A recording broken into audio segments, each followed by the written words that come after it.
The Declaration of Independence is an astounding document. It's pretty short.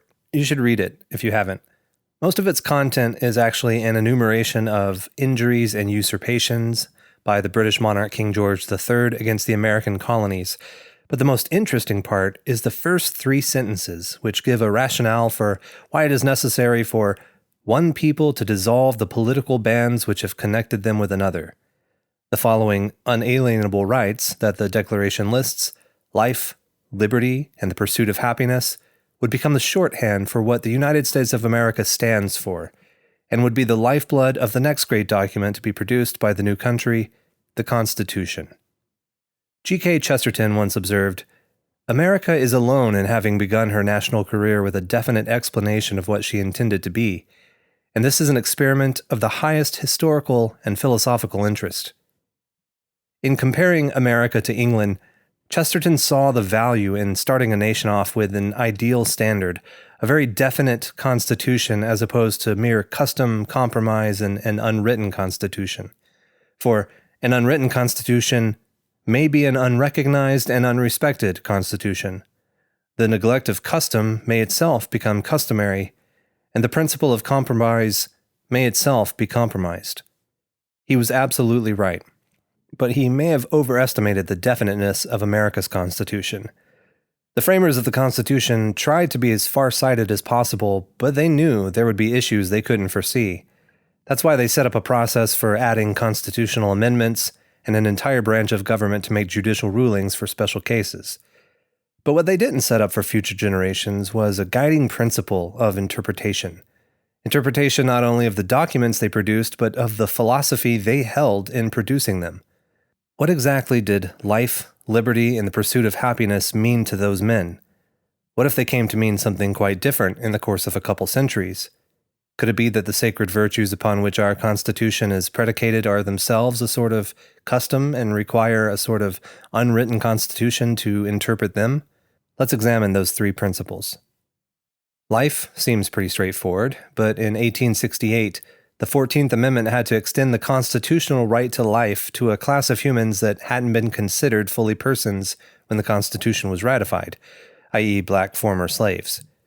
But then in 1973, Roe v. Wade revoked the constitutional right to life for a class of humans that had been considered persons at the time the 14th Amendment was ratified.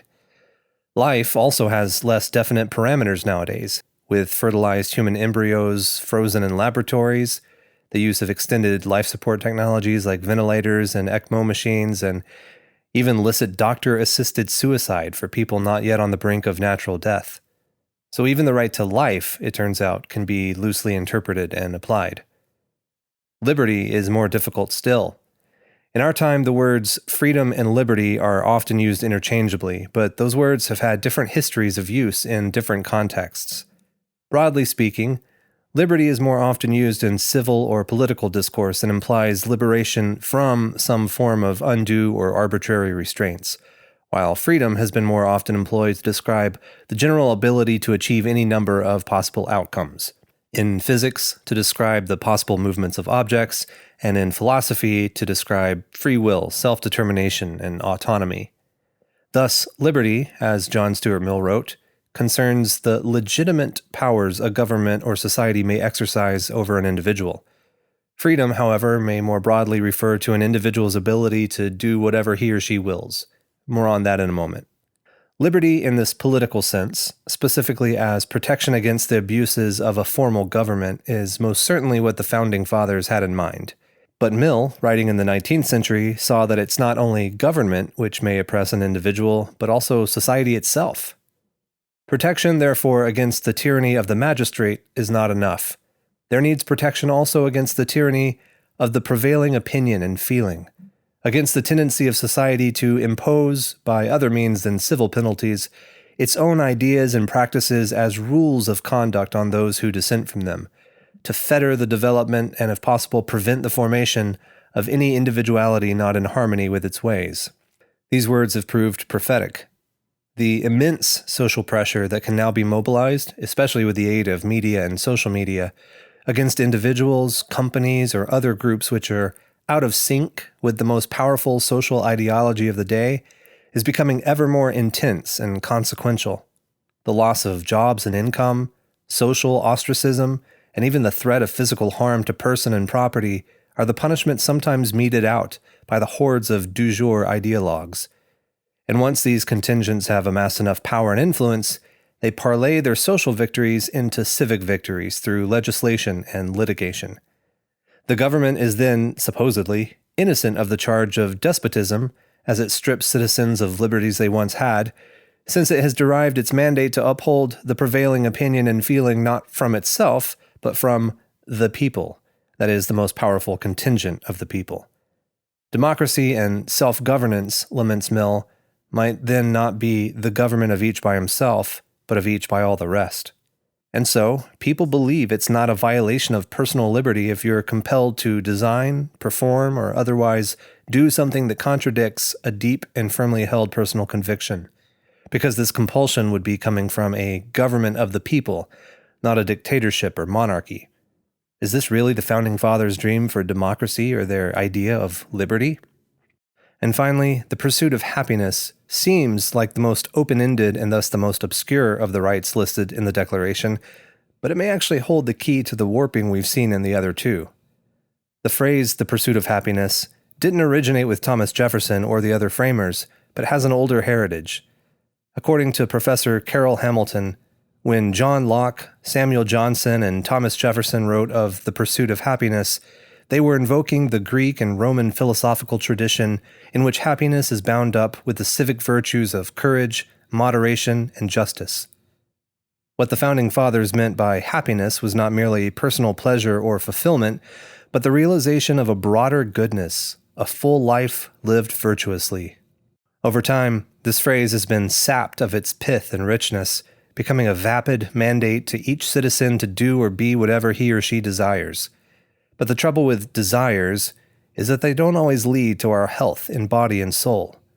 The older conception of happiness was the achievement of a state of being widely deemed good by the broad consensus of humanity through the ages, and which entailed a degree of self-control, bridled passions, and discipline. The new happiness is a state of being potentially indifferent to the evaluative judgment of the consensus of humanity, and which very well may prefer immediate satisfaction to self-discipline. The point is that each individual has the freedom to choose what it is that makes them happy, in addition to the liberty to pursue it. This is where that distinction between civic liberty and self-determined freedom comes into play. Once, men believed themselves to be bound by, or at least bound to, a certain objective standard of goodness and behavior. The way they ought to act belonged as much to the realm of fact as the sun in the sky or the earth beneath their feet. These objective values, however, became undermined in the 18th and 19th centuries, especially in writers like Diderot and Hume, who espoused what Alasdair MacIntyre calls moral emotivism, the idea that right and wrong are determined by our feelings and emotions. After objective value and moral oughts were destabilized, the objective nature of man himself was next to fall. In the 20th century, Jean-Paul Sartre asserted that man has no objective essence, no innate purpose or nature or telos. We merely come into existence as biological entities saddled with a terrible burden of having to determine our own essence. Man is condemned to be free, he said. This heavy yoke of self-determinism permits us to look to previously held conceptions of manhood and morality for guidance if we wish, but it supplies us no reason for following them apart from our naked choice, and it certainly doesn't oblige us to. Thus, the new radical freedom we have liberates us from the old conception of happiness, from the old conception of human, that our ancestors for centuries held to. Now, unmoored from the safe harbor of traditional value, we are at sea in an endless ocean of individual opinions. Instead of facing inland toward the great beckoning mountain of our shared ultimate purpose, we're turned around and facing an infinite, indifferent horizon of nothingness. We have no telos, no ultimate purpose or end. With no telos, the pursuit of happiness becomes an empty, mocking phrase. We're left with no positive use for our liberty, and we come to see less and less the value of life. The pursuit of one's happiness and one of the many new identities being sold on the market may be sustaining for a time, just as the busying tasks involving ropes and masts and sails may divert a sailor's attention for a time, and standing on a sandy atoll in the middle of the sea may relieve his wobbly sea legs. But if he thinks to look up from his menial tasks occasionally, or from the wave-swept sandbar on which he stands, he'll still see that sickening, disorienting infinity of freedom surrounding him in every direction. This country was founded for man, to protect the life of man, the liberty of man, and man's pursuit of happiness. But man, for the founders, meant a creature whose essence preceded its existence, a creature with a set of values belonging to the world of fact, not fancy, and a telos deriving from God, not gut. Life, liberty, and the pursuit of happiness meant something different to the founders than they do in our time, because the founders could not have foreseen the abolition of man.